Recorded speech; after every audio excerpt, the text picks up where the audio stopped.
Bismillahirrahmanirrahim. Elhamdülillah ve salatu ve selamu ala Resulillah.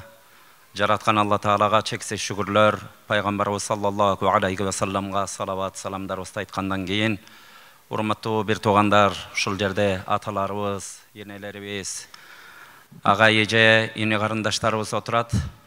Bugün bu jerge emne üçün geldik desek, şo Peygamberimizni urmattagandar, жүрөгүндө иманы барлар, шол жерге азыр адамдарды чакырганда адамдар тойдон да тажаган, башкадан да тажаган, ушундай учурларда жашап атабыз. Бирок ушул жерге пайгамбарыбызды сыйлайм деп, пайгамбарыбыз тууралуу угам, ушул жерге келип, дагы бир иманымды күчөтөм деген жүрөгүндө иманы бар инсандар, ошо имандары тартып ушул жерлерде отурат. Урматтуу бир туугандар, дүнүйө деген кыска экен, адам деген алданат экен. Ilgeri bir ушундай улуу зат канчалаган китептерди жазып, адамдарга ушундай насихаттарын кылып, дайыма өмүрүн Алла Тааланын динине чакыруу менен өткөрөт экен. Адамдардын бардыгы ошонун кылган ишине таң калып, адатта бардыгыбыз билебиз, элибизде бир ушундай бир адамды таң калтырган киши чыга турган болсо, анын өмүр баянына адамдар таң калып калат. Анын басканына кандай жашайт, мунун атасы ким экен, апасы ким экен деп адамдардын бардыгынын суктануусу ошо кишиге болот. Ошо айтылган кишиге да ошондой суктануулар болуп, журналисттер келип ошентип сураган экен. Ушундай адамсыз өмүрүңүз ушинтип өтүп келатат. 60-70 жыл өмүр көрдүңүз. Бир да жолу сизди башка сөз сүйлөгөнүңүздү көрбөдүк. Отурган турган жерде Кудайды эстетесиз, отурган турган жерде пайгамбарды эстетесиз. Баскан турганыңыз пайгамбардын жашоосу. Эми ушул дүнүйөдө дагы бир жолу адамзатты карап туруп, эмне дейер элеңиз деген учурда ушинтип карап айткан экен. Адамдар дагы алданып атат дейт элем деген экен. Ошо адамзат жөнүндө аңгеме жазсаң, адамдар алданып атат деп жазат элем дептир. Урматтуу бир туугандар, бул эмне дегендик десе, бардыгыбыз дүнүйөнүн жалтырак жултурагы нафс экен. Бардыгыбыздын Кудай Таала ушундай жараткан экен, инсанбызбы, дүнүйөнү ушундай чегинен чыгара сүйөт экенбиз. Ыр-күлкүнү ошондой сүйөт экенбиз, көңүл ачууну ошондой сүйөт экенбиз. Дүнүйөнүн Алла Таала ушу жаратып койгон сыноолору бар экен. Сыноолордон ким кандай өтөт, Алланын тагдырында нерсе. Бирок Алла Субханала Таала бул дүнүйөгө инсан баласын жаратып, сен бейиштик болосуң, сен тозоктук болосуң эмес, бардыгыбыздын ушу эки жайды тандап алууга ар бирибизге ыктыяр берген. Урматтуу бир туугандар, Пайгамбарыбыз саллаллаху алейхи ва саллям ушу дүнүйөдө канча адам келип кетсе, ошонун баарынын башындагы таажысы болгон. Ушу бизди бейиштин жолун көрсөткөн, бизге ата-энебизден да мээримдүү болгон, бизге эң жакыныбыздан да ырайымдуу болгон, ушундай башыбыздагы улуу зат Алла Субханала Тааланын ушул жерде отуруп туруп, Пайгамбарыбызды эстеген жер, мен Алла Тааланын пайгамбарыбыздын сөздөрүнө таянып туруп айтам. Ушу тегеректерибизде периштелер ороп турат. Ушул жерде Кудай Тааланын мээрими үстүбүздөн жаап турат. Ушул жерде дуалар кабыл болот. Урматтуу бир туугандар, бардыгыбыз дуа кылалы. Бүгүн жана эле келип көңүл ачып коюу эмес, жана эле келип бир эки ырдаган кишини же бир сүйлөгөн кишини көрүп коюу эмес. Урматтуу бир туугандар, бул жерге келген учурларда ушундай бир дуа кылалы. Алла Таалам, ушу жерге алып келип атасың, пайгамбарды сыйлап келип атам, Алла Тааланын жолун сыйлап келип атам. Ушул жерде тегерегимде Алла Тааланын периштелери курчап турат. Үстүмөн Алла Тааланын рахматы жаап атат. Дуаларым кабыл болот деп жакшы ниет менен Алла Тааладан дуа кылып отуралы. Ушу сөзүбүздү сүйлөп атып, Алла Тааладан жараткандан ошентип жалынып жалбарып суранарыбыз өмүрүбүздүн аягына чейин Кудай Таала ыймандан ажыратпасын. Ушу ак жолунан ажыратпасын. Ушул дүнүйөдө абийир менен жашашты Кудайым насип кылсын. Бардыгыбыз бул дүнүйө бүт нерсе жалган экен. Куруп алган үйүң да жалган. 50 жылдан кийин бардыгыбыз куруп алган үйлөрүбүздү бузуп атабыз. Кийип жүргөн жаңы ушундай мода кийимдерибиз да жалган. Бир жыл кийип аны мусорго ыргытып атабыз. Жеген тамагың да жалган. Бардык нерсе жалган экен, жалган дүнүйө деп ошон үчүн айтат. Бирок адамзаттын бардыгы көрө турган бир чындык бар. Ал чындык эмне? Бардыгыбыз өлүм шербетин бир күнү ичет экенбиз. Бир күнү ошону тартат экенбиз. Kullu nafsin zaiqatul maut dep Kur'an-ı Kerim'de ar bir can egesi, ar bir kıymıldagan can bir günü ölüm damın tatat ekenbiz. Urmatlı bir tuğandar, uşul dünyada abir menen paygambardın jolu menen jaşaşты Kudayım nasip kılsın. Uşul dünyadan ketip bardığыбыз uşu dünya eşigin jababız. Kim kanday jabat? Allah Taala'nın taqdırından nerse barыбыз Allah Taala'dan ümit kılalı. Uşu abir menen jabalı degende ümit kılalı. Emin uşul jerde oturabız. Paygambar jönünde süйлese urmatlı bir tuğandar, elibizge Kudayga şükür. Bundan 20 yıl 30 yıl murun adamlar din degendin dısında bilbeytele. Adamlar 20 yıl murun gelgende dağırattıgандай alam. Kantkende namaz okuyum de oşondon, oşo dengelden öyde çıkbaytele. Azır adamlardın dengeli östü. Birok dengeli öskön sayın urmatlı bir tuğandar, oşon sayın şeytan azgırat eken. Paygambarımız sallallahu aleyhi ve sellem hadiste şeytan adam balasının kanı menen koşo aylanat eken. Oşondoy şeytandan 24 saat boyu 1 minut kan toktosun urmatlı bir tuğan dünya menen koştoşup ketebiz. Kan toktoboğun üçün jaşap durat ekenmiz. Oşo menen çoğu aylangan şeytan anı menen kutula albay oşonun jetegine arganday adam arganday darajada şeytandın jetegine düşöt eken. Bir tuğandar uşul jerlerge gelgende paygambar dep tanıdık. Azır dengeli biz öskön sayın adamdardın arasında oşonçoluk tekeberlik payda olup ilgeri oşuntip bir molda bir seldesi var adamdı görgöndö adamlar ayıbıgat ele. Bir o hazır dengeli biz uçkan ösüp kalgan uçurda şeytan başkaça azgırıp atat. Tekeberlik payda oldu. Bir-biribizdi togot bogonduk payda oldu. Men bilem menin okup algam degen nerse payda oldu. Tekeberlik şeytandın en çoğ düşmanlarının bir düşman eken.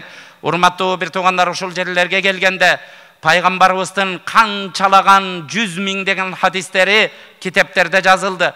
Bir o adamdardın arasında daima koldanılgan nersemde 3 min 4 min hadisiyle uşu adamdardır kançalagan kılımdar tarbiyasın, kançalagan kılımdar adep ahlakın tarbiyalap gelatkan Paygambarımыздın bir 3 min 4 min daima koldanılan hadisleri uşular eken. Bul dağı bir paygambardın paygambar eken ne dalil? Urmatlı bir tuğandar, kaçan paygambarımız jönünde uqqanda, kaçan Allah Taala'nın bir ayatını uqqanda, kaçan paygambarımızın bir sözünü uqqan uçurlarda bir tuğandar men bunu bilem degen bul şeytandan nerse ar birimiz urmat kılıp ar bir aytılganda bir ele hadis 1000 jolu aytalansa 1000 başka adamga 1000 başka tarbiya beret eken. Bul paygambardın ağzından çıkkan söz. Andan keyinki akılmandar, geniler, dünyada padişalar, dünyanı omkorup salam, dünyanı tangaldıram degen kançalagan insanlar gelgen. Bir oğalardın sözlerinden bir eki 10'ga jakın mani çıgat, oşo menen toktoyt eken. Paygambar sallallahu aleyhi ve sellem'de mına 14 kılımdan aşık. Oşo hadisleri kaytalangan sayın adamga dağı başka tarbiya beret eken. Buğa ihlas gerek. Jürögübüzde paygambar aytты dedi mi? Paygambardın ağzından çıkan söz delindi mi? Paygambardın adep ahlakı delindi mi? Urmatlı bir tuğandar bardığыбыз oşoga көңүл buralı. Paygambar sallallahu aleyhi ve sellem'de Allah Teala hiç katalık kıldırmay, özünün korkusu menen korkup bardığыбызga ülgü kılıp koygan insan. Allah Teala paygambardın jolundan ayırbagan bolsun. Em uşul jerlerge gelgende bir tuğandar bardığыбыз paygambarыбыздын okuyalaарын ugup, paygambarыбыз emne degen oşondan bir tarbiya alıp ketken hareketibizdi kılalı. Uşul jerde jok degende men uşunday tarbiyalaymın. Allah Teala uşunu maga jugunduu kılgın. Paygambardın hadislerin uşu denemesin dirgin. Kudayım adep ahlakım paygambardın adep ahlakı olsun dep bardığыбыз niyet kılalı. Paygambar sallallahu aleyhi ve sellem'de hazır adamlarga жаңылык kılıp aytalbayбыз. İlgeri 10 yıl murun uşunday tuğulgan dese adamlar oşonu ugat ele. Bardığыңыздардын malumatыңızдар бар. Bul ugup informasiya alıp koyuşal bir nerse urmatlı bir tuğan. Anı jaşooda jaşagan. Kur'an-ı Kerim'de gaceride innellezine amanu dep gelse kaysı imandıulardı jürögünde Allah'a yişengen, paygambarga yişengenderdi maktap Allah Teala innellezine amanu uşunday iman keltirgenderdi ayturgan bolsa daro artынан ve amilus salihat alar jakşı amal kılgandar deyt. Bir ele iman keltirişmenen emesken urmatlı bir tuğandar. Oşo Allah Teala buyurgan nerselerdi, paygambarımız görsetken nerselerdi kılgandanan bizdin imanımız, bizdin momunduğumuz, bizdin musulmandığımız anan oşonda Allah Teala'nın aslında bağlanat eken. Bardığыбыз bir tuğanlar, бұл dünya ушундай 60-70 жылдык ага да жетпеген, азыр кыямат жакындап адамдар ушунда кокустук өлүмдөр, ушинтип билинип билинбей, илгери бир алым айткан, өзүңдү күскүдөн карап, мурунку жаштарыңдагы сүрөттөрүңдү бир чогултуп көрчү. Бети башыңа бырыш кирип атабы? Сен бетиме эле бырыш кирип атат деп ойлобо. Сенин ичиңде көрүнбөй аткан өпкөңө канча бырыш кирип атат, бооруң канча бырышып атат, жүрөгүңө канча бырыш кирди, ошону да бир ойлончу дейт. Бир туугандар, бул жерлерге келгенде пайгамбарыбыз саллаллаху алейхи ва саллам бир коом бир жерге чогулган болсо, ошо жерде Алла Тааланын аяттарын окуган болсо, Алла Тааланын буйруктарын бөлүшүп, Алланын мыйзамдары ушундай экен деп отурган болсо, Алла Тааланын рахматы ошо жерде болот. Алла Тааланын периштелери ошол жерди курчап алат. Алла Таала ошол жердегилер менен сыймыктанат дейт. Бир туугандар, биз Алла сыймыктана турган жерлерде отурабыз. Бул жерде биздин энелерибиздей болгон 70-ке 80-ге чыккан энелерибиз отурат, аталарыбыз отурат. Ошолордун бул жерде периштедей болгон күнөөсү жок балдар, наристелер ары бери чуркап жүрөт. Бардыгыбыз дуа кылып Алла Тааладан жакшы ниет менен отуралы. Пайгамбарыбыз бул дүйнөдө жашады. Пайгамбарыбыз бир жолу ажылык кылган, коштошуу ажылыгы деп.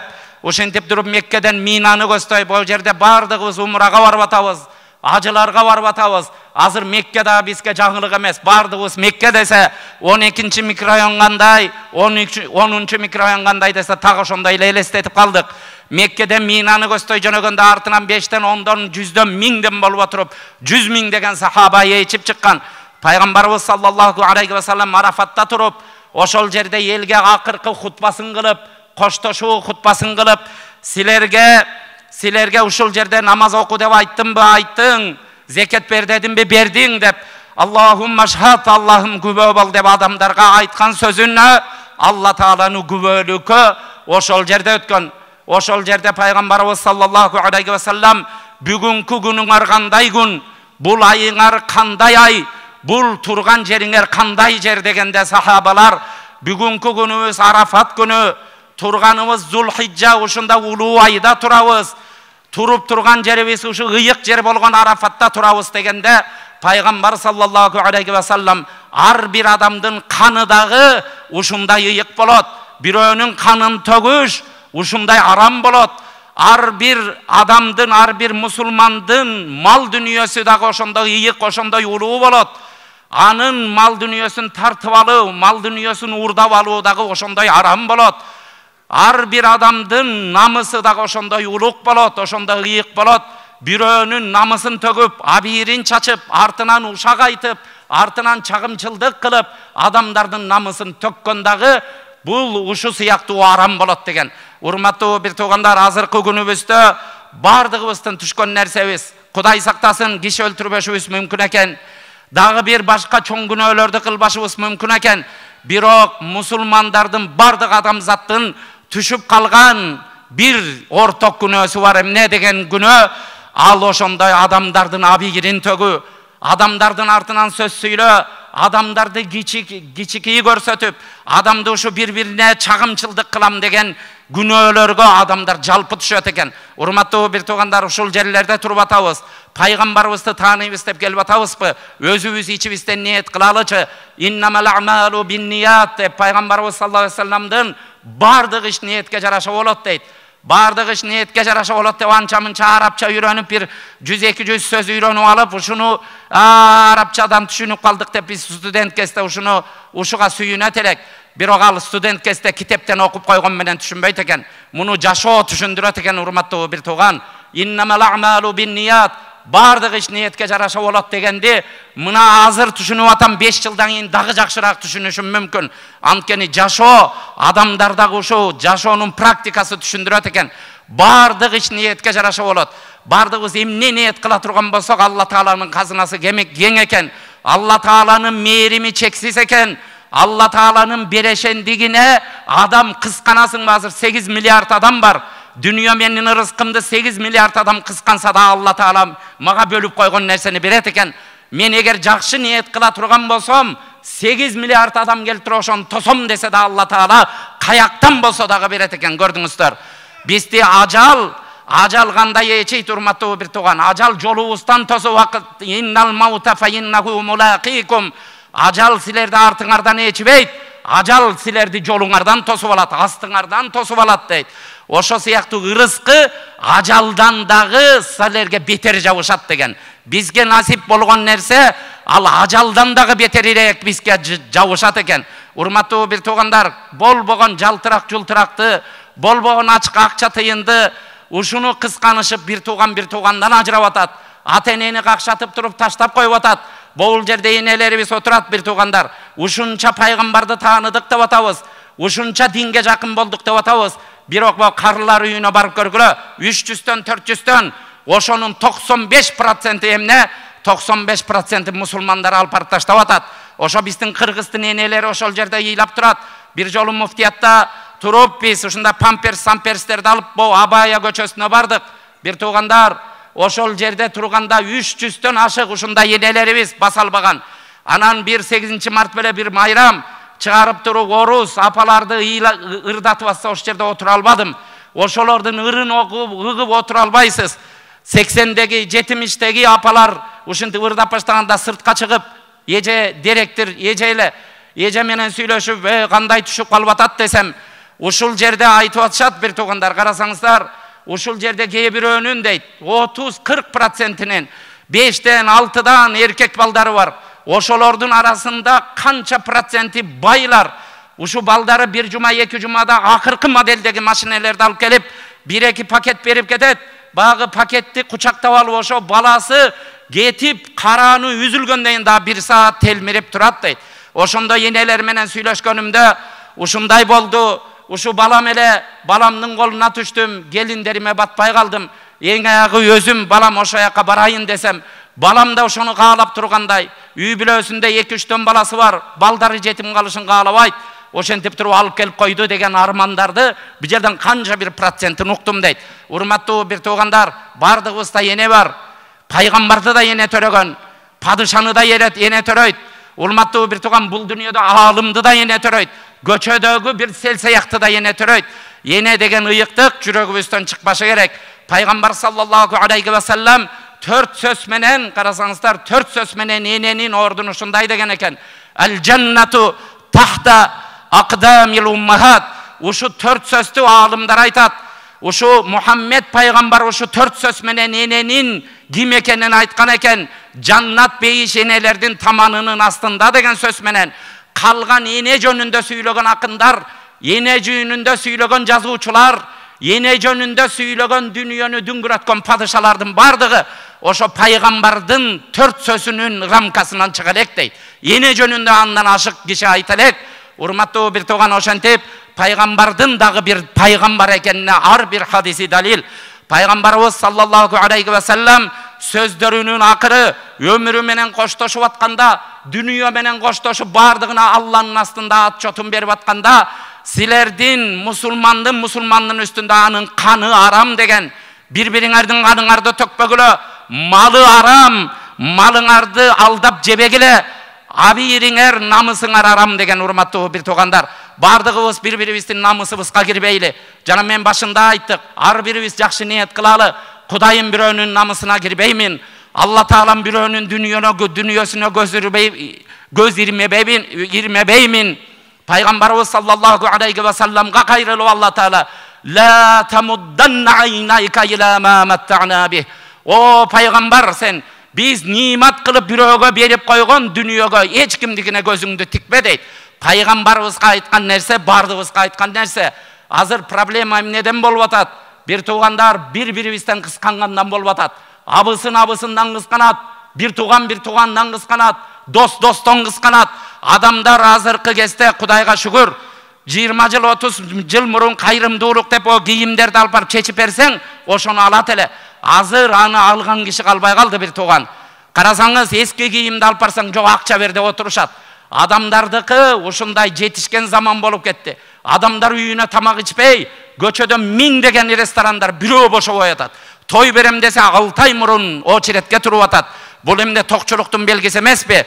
Ушул учурларда бир туугандар, азыр ок атылып кетпесе экен, жанымда отурган бир тууганым өлүп калбаса экен, бомба жарылып апамдын башына тийбесе экен деген мамлекеттер толуп атат. Үйүндө тынч жашай албаган.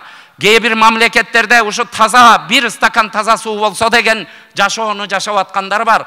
Бир туугандар бардыгына шүгүр келтирели. Бул дүйнөдө ар бир нерсе үйүңө байлык коюп койсоң, камераларды коесуң, үйүңө кароолчу коесуң, бир иш кана кылсаң ал жерге кароолчу кыласың. Бирок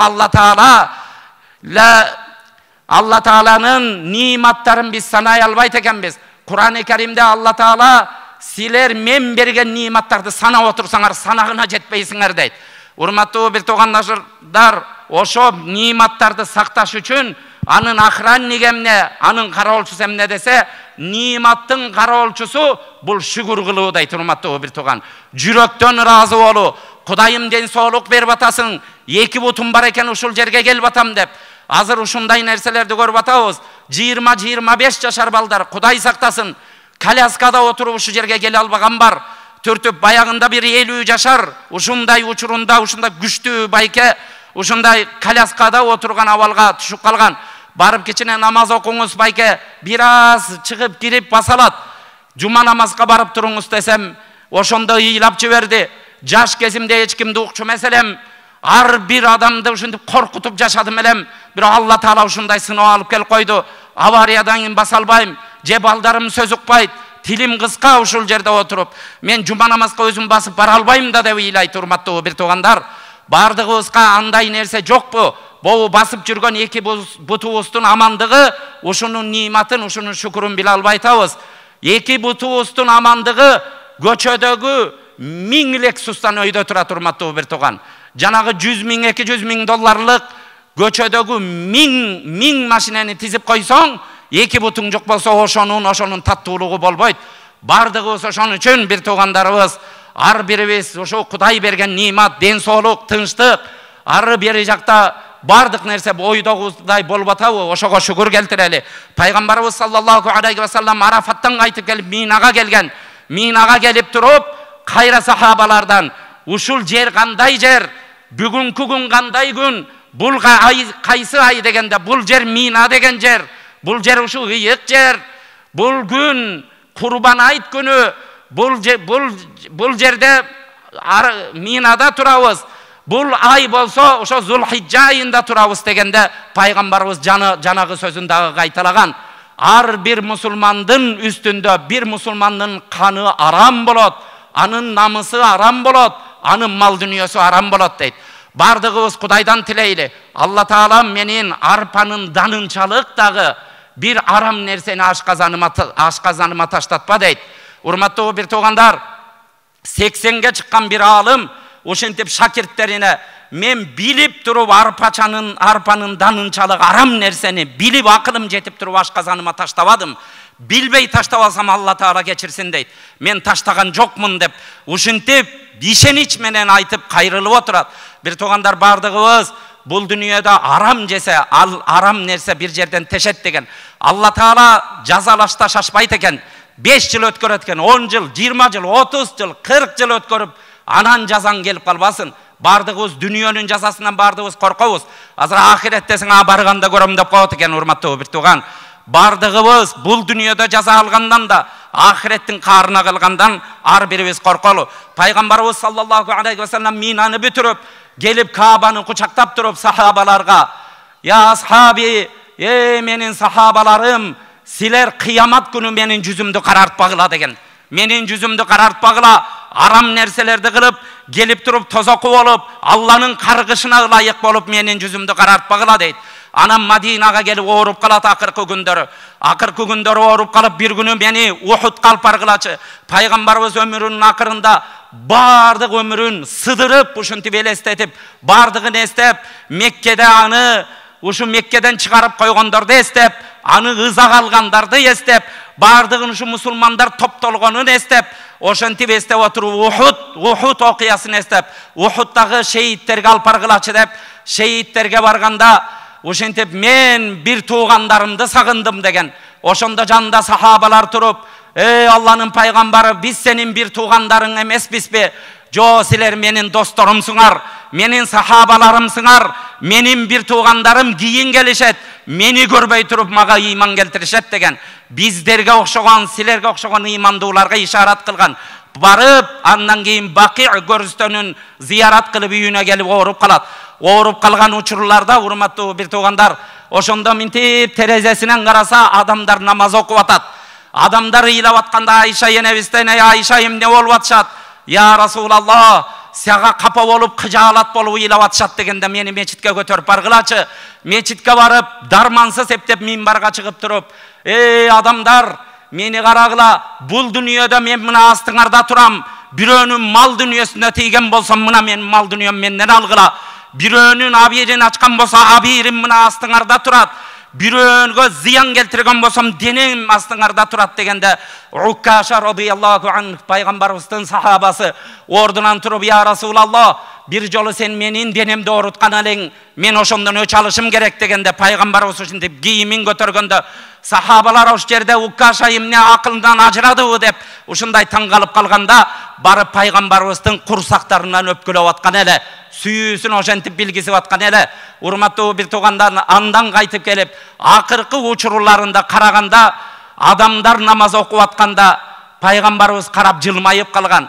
Жылмайганда Айша энебиз сүйүп: "Я Расулаллах, сүйүнүп, эмне болдуңуз, жылмайып калдыңыз" дегенде, адамдар намаз окуп атат деген.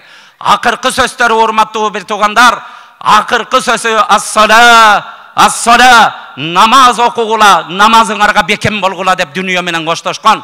Урматтуу бир туугандар, ушул жерде пайгамбар деп келип атабызбы? Эгер чын жүрөгүбүздөн келип атсак, намаздарыбызга бекем бололу. Пайгамбар деп келсек, бирөөнүн канынан, бирөөнүн абийирин төккөндөн корколу, бирөөнүн мал дүнүйөсүн арамдан жегенден корколу, арпанын данынчалык дагы бир арам рызкыны кашкасаныбызга салгандан корколу. Ырыскыдан коркпойлу, урматтуу. Ырыскы жазылган Алла Таала. Ырыскы биз өлүм, бизге кандай жакын экенин билебиз, баарыбыз өлүшүбүз. Бирок өлүшүңөн дагы, ажалдан дагы бетер сага жабышаарын унутпайлы. Келип туруп ушул жерлерде дуа кылып, Алла Тааланын дини менен бололу дейли. Allah Subhanahu wa Taala Kur'an-ı Kerim'de وَمَنْ أَعْرَضَ عَنْ ذِكْرِ فَإِنَّ لَهُ مَعِيشَةً ضَنْكَ وَنَحْشُرُهُ يَوْمَ الْقِيَامَةِ أَعْمَى.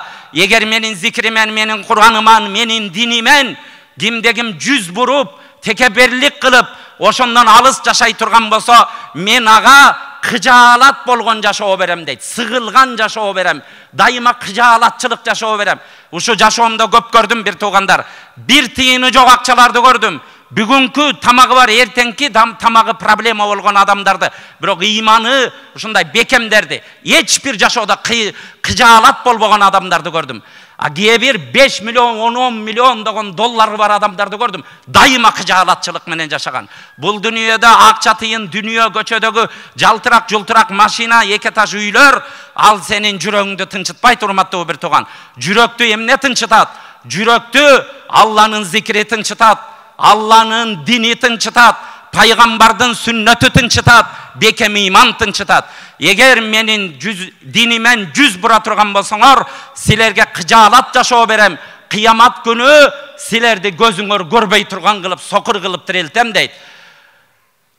Ve nahşuruhu yawmal kıyameti a'ma. Qala rabbi lima haşartani a'ma ve kad kuntu basira.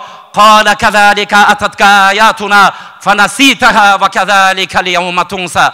Oşonda tirilip durup, Kudayım men dünyada görçelem emne üçün sokur bolup kaldım degende, senin astına menin ayatlarım bardı, saga eskertүүлөр bardı, birok menin dinimdi, menin jolumdu unuttun. Sen dünyada kanday unutkan bolsoň, bul dünyada tak oşondoy unutulasың degen жооп bolot degen. Urmattуу bir tuğandarыбыз, bul dünyada adamça jaşaşты Allah Taala nasip kılsın. Bardığыңыздардын rızkılarыңızga, ömürlörüňizge bereke versin. Bugünkü geçeni uyuşturup atkan, artta boğunday geçelerdi oňoйлuk menен uyuşturbayt. Uşuga demerçi bolgon, uşuga çurkagan bardığынан Allah Taala razı olsun. Uşu majlisibizdi, uşu oturuşubuzdu Kudayım bekerge çıkarmasın. Uşu oturuştun urmatı menen Allah Taala bekem iman bersin. Kudayım bardığımızga tınççılık, mekenibizge tınççılık, amançılık bersin. Allah Taala biz götür albagan sınavlar menen sınavasın. Kudayım ömrübüzdün ayağına çeyin 6 sanыбызdan ajıratpay, uşul dünyada abir menen jaşap, abir menen dünyonun eşigini jabıştı. Ar biribizge nasip kılsın bir rahmetike ya rahman.